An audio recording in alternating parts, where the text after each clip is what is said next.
El nombre de Al Capone ya no suscita tanto temor como antes. Sin embargo, para cualquiera que viviera durante su reinado de terror, la detención y posterior encarcelamiento de Al Capone fue recibida como una buena noticia. Sin embargo, no muchos conocen las últimas 24 horas de Al Capone antes de su detención, llenas de drama. Pues bien, estas fueron las últimas 24 horas de Al Capone antes de su detención. Detención de Al Capone. Pero antes de adentrarnos en las últimas 24 horas de Al Capone antes de su detención, es importante entender qué clase de hombre era y qué le llevó a su famoso arresto lleno de drama. Al Capone, el famoso gángster que más tarde sería conocido como Scarface, nació en las bulliciosas calles de Nueva York en 1899. Era hijo de inmigrantes italianos, y desde muy joven estaba claro que Capone estaba destinado a una vida de delincuencia.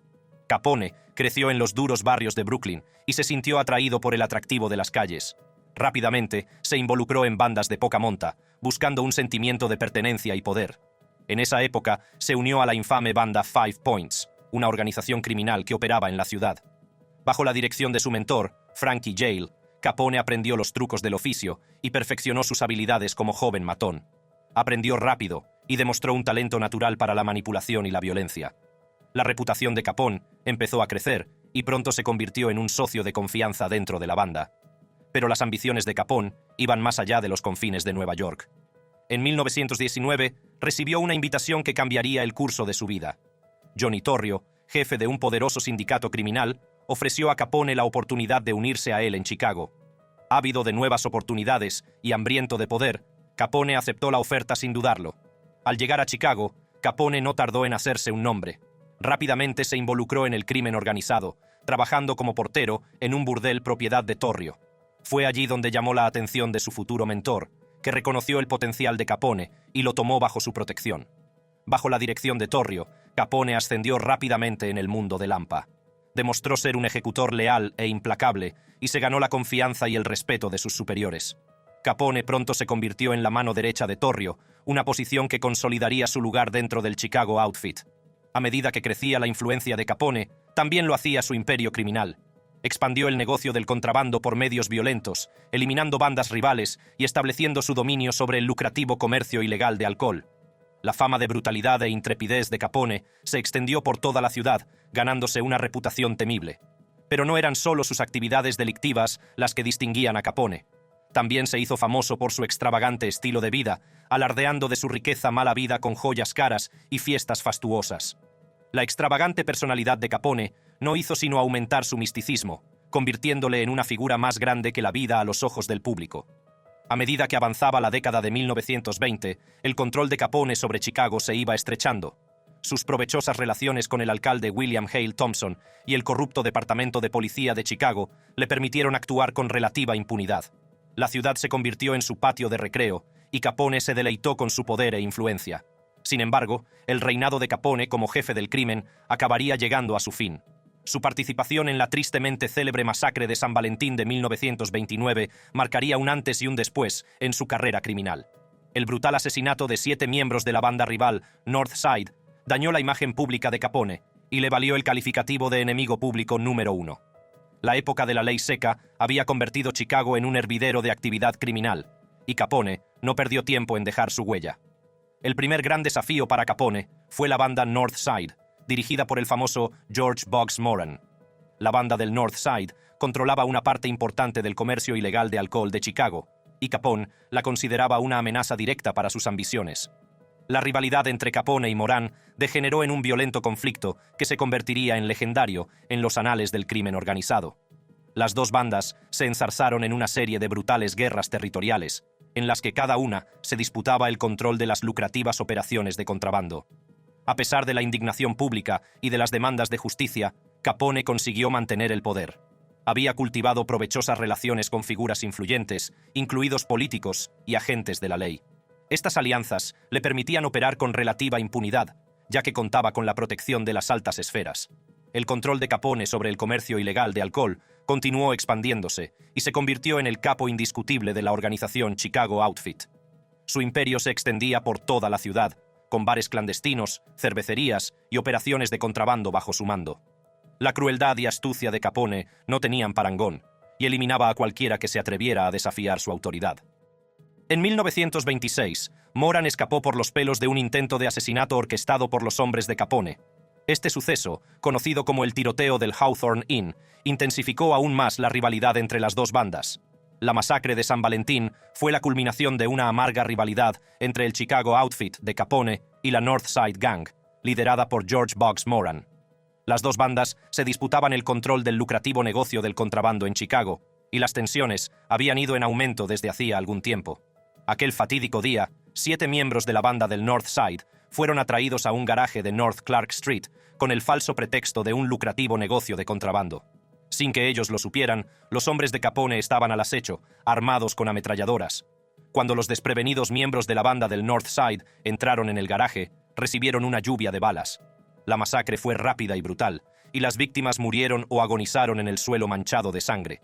La violencia no tenía precedentes, ni siquiera en el mundo del crimen organizado. Moran escapó a la violencia, pero por los pelos. Llegó tarde al lugar de los hechos y se perdió el tiroteo por unos minutos. Unos días después, supuestamente dijo a los periodistas: «Solo Capone mata así». Fue una frase tan famosa que se incluyó en la película La masacre de San Valentín. El día de los asesinatos, los testigos dijeron que vieron a 4 hombres entrar en el garaje. 2 de ellos iban vestidos de policías. Los agentes ordenaron a la banda de Moran que se alineara contra la pared, donde fueron alcanzados por una ráfaga de balas de ametralladora y escopeta. Se dispararon 70 cartuchos. Una de las víctimas, Frank Gusenberg, sobrevivió lo suficiente como para decir supuestamente a la policía: «Nadie me disparó». La masacre de San Valentín conmocionó a Chicago y a todo el país. La brutalidad del acto horrorizó al público y atrajo la atención de las fuerzas del orden. Fue un punto de inflexión en la percepción pública de Capone y su imperio criminal. La masacre dañó la imagen pública de Capone, cuidadosamente cultivada como un Robin Hood moderno. Aunque algunos le veían como una figura benévola que ayudaba a los menos afortunados, la masacre de San Valentín reveló la verdadera naturaleza de sus actividades criminales. La participación de Capone en un acto de violencia tan atroz echó por tierra cualquier ilusión de nobleza. El clamor público que siguió a la masacre hizo que Capone fuera considerado un peligro para la sociedad. Los medios de comunicación hicieron sensacionalismo de sus actividades criminales, pintándolo como un gángster despiadado y peligroso. El nombre de Capone se convirtió en sinónimo de violencia y anarquía, lo que consolidó aún más su notoriedad. A pesar de la publicidad negativa y del daño causado a su imagen pública, el imperio criminal de Capone siguió prosperando. Sus provechosas relaciones con el alcalde William Hale Thompson y el corrupto Departamento de Policía de Chicago le permitieron operar con relativa impunidad. Las autoridades de la ciudad hicieron la vista gorda ante sus actividades, lo que le permitió ampliar su negocio de contrabando y amasar una inmensa riqueza. Sin embargo, la masacre de San Valentín tuvo consecuencias de gran alcance. Llamó la atención de las autoridades federales, que estaban decididas a llevar a Capone ante la justicia. Aunque les llevaría algún tiempo, sus esfuerzos acabarían provocando su caída. La intervención de los federales fue su perdición. Cuando los federales se involucraron en su caso, el otrora intocable gángster no tardó en verse esposado. 27 de marzo de 1929, un día como cualquier otro para el famoso gángster. Estaba en la cima del mundo. Sin embargo, tenía una cita con el tribunal. Se le había ordenado comparecer y testificar ante un gran jurado que investigaba violaciones de las leyes federales de prohibición. Al Capone compareció ante el gran jurado. Sabía que contaba con la protección de gente poderosa, así que no tenía nada que temer. Sin embargo, el temido gángster no sabía lo que le esperaba fuera de la sala del tribunal. Verán, justo un mes antes, el 27 de febrero, Al Capone había sido citado en su casa de invierno cerca de Miami, Florida, para comparecer como testigo ante un gran jurado federal en Chicago el 12 de marzo por un caso de violación de las leyes de prohibición. Viendo que se sentía intocable, Al Capone no había comparecido ante el gran jurado. Viendo que se sentía invencible, Al Capone dio la excusa de que había estado postrado en cama por una enfermedad. Se dice que Al Capone tuvo un caso grave de bronconeumonía durante 6 semanas y que no estaba en condiciones de viajar. Pero, ¿era así? ¿Estaba Al Capone realmente enfermo o acababa de cometer un delito por el que sería arrestado? Bueno, ya que había sido acusado por un gran jurado federal, los federales vieron esta como su oportunidad para abalanzarse sobre él. Los fiscales federales pidieron a los federales que averiguaran si Capone decía realmente la verdad. Los agentes federales fueron a Florida y rápidamente descubrieron que la historia de Capone no se sostenía. Cuando supuestamente estaba postrado en la cama, Capone salía, iba a los hipódromos, hacía viajes a las Bahamas e incluso era interrogado por los fiscales locales. y según todos los indicios, su salud era buena. Tras testificar en la sala del Tribunal de Chicago, Al Capone salió sin saber lo que estaba a punto de suceder. Los agentes federales no tardaron en abalanzarse sobre él. Al Capone estaba confuso. Un día que debía transcurrir sin sobresaltos, había dado un vuelco, y por primera vez estaba esposado. Por primera vez, parecía que las autoridades iban un paso por delante de él. Pensó que tenía a todo el mundo de su lado. Sin embargo, parecía que su inteligencia no se había enterado de su inminente detención. Sin embargo, Al Capone no se inmutó. Acató la orden, fue llevado a comisaría y acusado de desacato al tribunal por fingir estar enfermo para evitar comparecer antes. Pagó la fianza y fue puesto en libertad el mismo día. Esas fueron las 24 horas de Al Capone antes de su arresto. Lo que ocurrió ese día, como veremos, debería haber sido una llamada de atención para Al Capone. El mundo vio por fin que Al Capone no era intocable. Sus enemigos también lo vieron. Sin embargo, Al Capone no vio el significado de su primer arresto. En lugar de pasar desapercibido, decidió hacer algo audaz. Hay teorías contradictorias sobre lo que ocurrió a continuación, pero lo que es seguro es que la primera detención de Al Capone le hizo derrumbarse en los meses y años siguientes. Menos de 2 meses después, el 17 de mayo, Capone y su guardaespaldas, Frank Klein, fueron detenidos en Filadelfia por la policía local a la salida de un cine. Ambos fueron detenidos por llevar armas ocultas. Capone se declaró culpable y fue condenado a 1 año de cárcel. Aquí es donde la historia se vuelve loca. En la penitenciaría Eastern State de Filadelfia, donde iba a cumplir su condena, vivía lujosamente entre muebles franceses, alfombras de felpa y una radio Victrola en su celda. Empezó a circular el rumor de que había orquestado su detención. En primer lugar, no había sido detenido por los federales, sino por la policía local. Recuerde, la policía local no había sido una amenaza para él, ya que tenía poder e influencia debido a su relación con el alcalde William Hale Thompson y el corrupto Departamento de Policía de Chicago. Era imposible que le detuvieran. Además, ¿por qué iba a declararse culpable cuando tenía dinero suficiente para pagar buenos abogados? Todo parecía demasiado conveniente. Quizá quería que la opinión pública viera que había pasado un tiempo entre rejas y que, por tanto, había sido castigado y absuelto de cualquier delito cometido en el pasado. O tal vez, su detención había envalentonado a sus enemigos y se estaban acercando a él. Así que decidió pasar desapercibido en prisión mientras las cosas se calmaban. Sea como fuere, Al Capone salió de la cárcel unos meses antes por buena conducta. A pesar de cumplir condena, sus problemas legales estaban lejos de terminar. En abril de 1930, Capone fue detenido por vagabundeo cuando visitaba Miami Beach.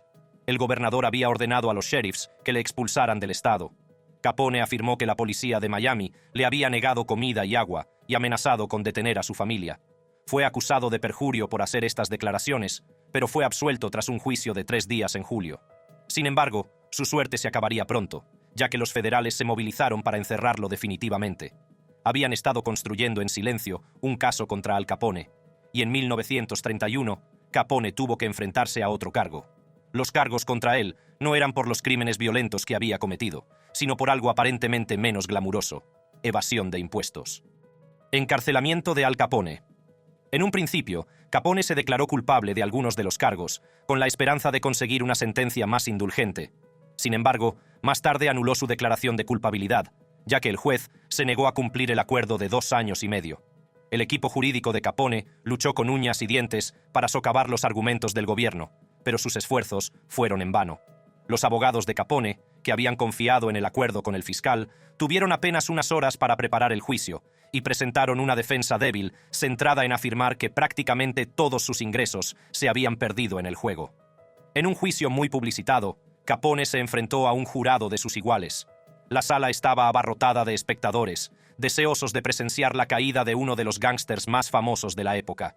El juicio se convirtió en un espectáculo, con los medios de comunicación cubriendo cada giro, lo que alimentó aún más la fascinación del público por Capone. A pesar de sus intentos de eludir la justicia, Capone fue condenado por 5 cargos de evasión de impuestos el 17 de octubre de 1931, y una semana después fue sentenciado a 11 años de prisión federal, a pagar una multa de $50,000 más $7,692 en concepto de costas judiciales, y a pagar $215,000 más los intereses devengados por sus impuestos atrasados. La condena de Capone conmocionó a todo el mundo criminal. Fue un duro recordatorio de que ni siquiera el gángster más poderoso y temido estaba por encima de la ley. El éxito de la persecución de Capone, por parte del gobierno, sirvió de advertencia a otras figuras del crimen organizado, indicándoles que ellos también podían enfrentarse a las consecuencias de sus actos. Con Capone entre rejas, el Chicago Outfit se quedó sin su carismático líder.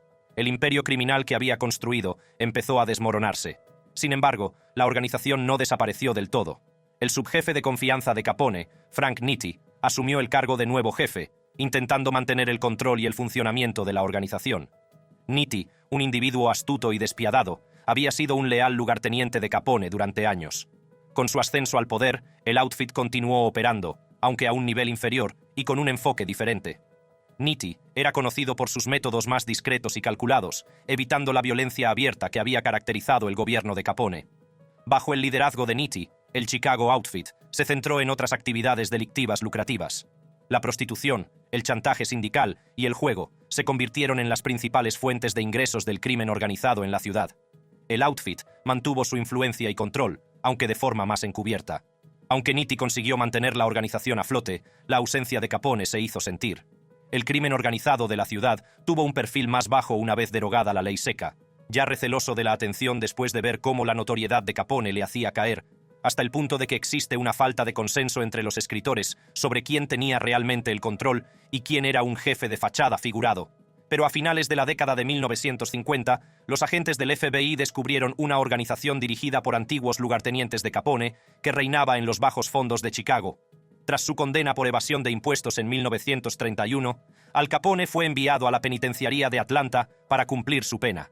El otrora poderoso jefe del crimen se encontraba ahora confinado entre los muros de la prisión, enfrentándose a una nueva realidad.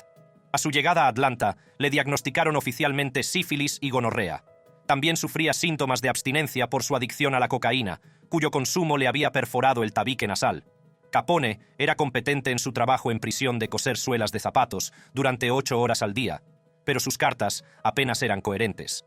Se le consideraba una persona débil y tan desbordado por el acoso de sus compañeros que su compañero de celda, el veterano convicto Red Rudensky, temía que Capone sufriera una crisis nerviosa.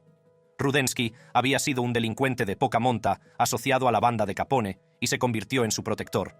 La llamativa protección de Rudensky y otros presos provocó acusaciones de los reclusos menos amistosos y alimentó la sospecha de que Capone recibía un trato especial. Sin embargo, no era así.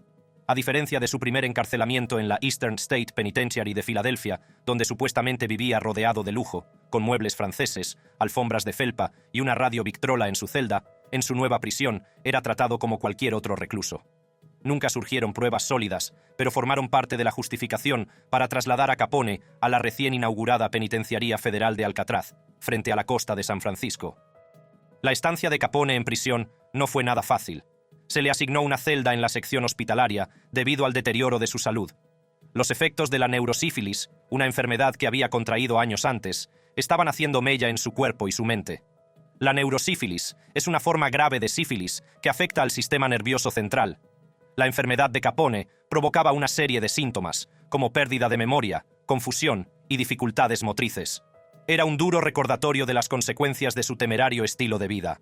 A pesar del deterioro de su salud, Capone seguía ejerciendo cierta influencia en la prisión. Tenía un grupo de seguidores leales que cumplían sus órdenes y le protegían de los demás reclusos. La reputación de Capone como gángster temido y respetado le seguía incluso entre rejas. Durante su estancia en prisión, Capone también se enfrentó a los síntomas de abstinencia de su adicción a la cocaína. La droga había sido una presencia constante en su vida, alimentando su energía y agresividad. Ahora, sin acceso a ella, sufría los efectos físicos y psicológicos de la abstinencia. En 1934, Capone fue trasladado a la recién inaugurada Penitenciaría Federal de Alcatraz. El traslado se consideró una forma de aislarlo aún más del mundo exterior y evitar cualquier intento de fuga. La llegada de Capone a Alcatraz saltó a los titulares, ya que el público estaba fascinado por el nuevo hogar del famoso gángster. La vida en Alcatraz era dura e implacable. Capone estaba sometido a normas y reglamentos estrictos, y la reputación de la prisión de ser a prueba de fugas se cernía sobre él. Sin embargo, el deterioro de su salud y de sus facultades mentales le convirtieron en una amenaza menor para las autoridades de la prisión.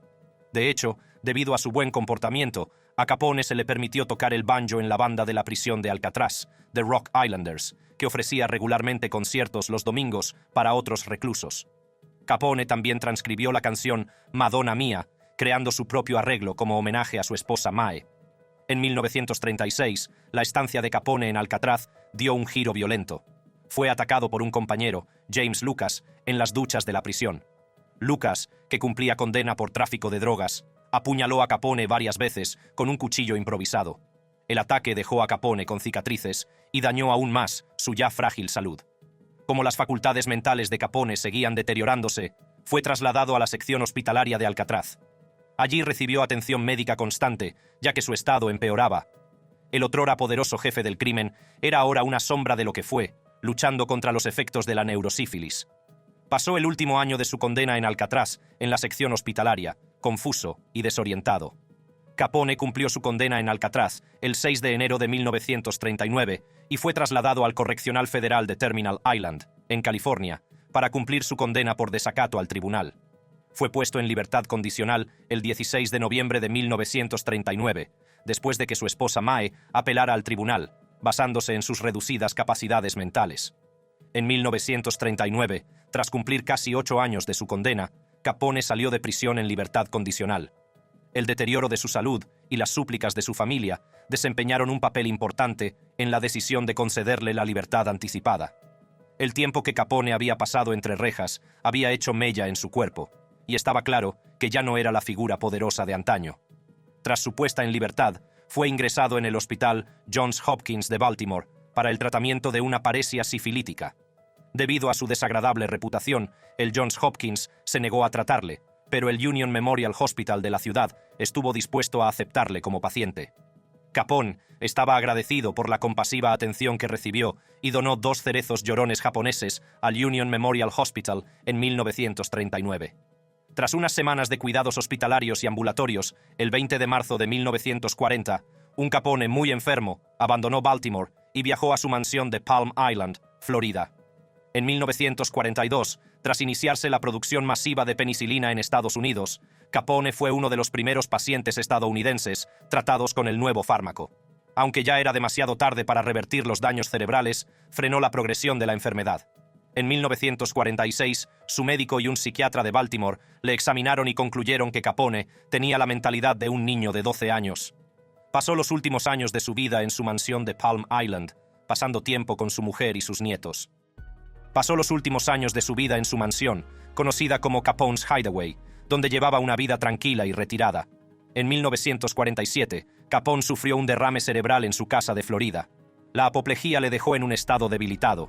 Sin embargo, recuperó la conciencia y empezó a mejorar, pero contrajo una bronconeumonía. El 22 de enero sufrió una parada cardíaca y el 25 de enero, rodeado de su familia en su casa, murió tras fallarle el corazón como consecuencia de una apoplejía. Su cuerpo fue trasladado a Chicago una semana después y se celebró un funeral privado.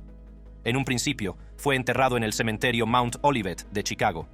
En 1950, los restos de Capone, junto con los de su padre, Gabriele, y su hermano, Frank, fueron trasladados al cementerio de Mount Carmel, en Hillside, Illinois. El otrora temido gángster era ahora un mero recuerdo. Su reinado de crimen y corrupción llegaba a su fin. La estancia de Al Capone en prisión y su posterior deterioro de salud marcaron el fin de una era del crimen organizado estadounidense. Su condena por evasión de impuestos y la caída del Chicago Outfit tuvieron un impacto duradero en el AMPA. A pesar de sus actividades delictivas, la vida de Capone sigue cautivando la imaginación del público. Su historia ha sido objeto de numerosos libros, artículos y películas, y ha consolidado su posición como uno de los gángsters más famosos de Estados Unidos. Hoy, el nombre de Capone es sinónimo del lado oscuro del sueño americano. Representa una época pasada del crimen organizado en la que reinaban el poder, el dinero y la violencia. En particular, de 1925 a 1929, poco después de trasladarse a Chicago, disfrutó de su condición de mafioso más notorio del país. Cultivó una cierta imagen de sí mismo en los medios de comunicación que le convirtió en objeto de fascinación. Su historia nos recuerda las consecuencias de la ambición desmedida y el atractivo de la vida criminal. Si ha disfrutado viendo este vídeo, haga clic en uno de los recuadros que aparecen en pantalla para ver más contenidos similares.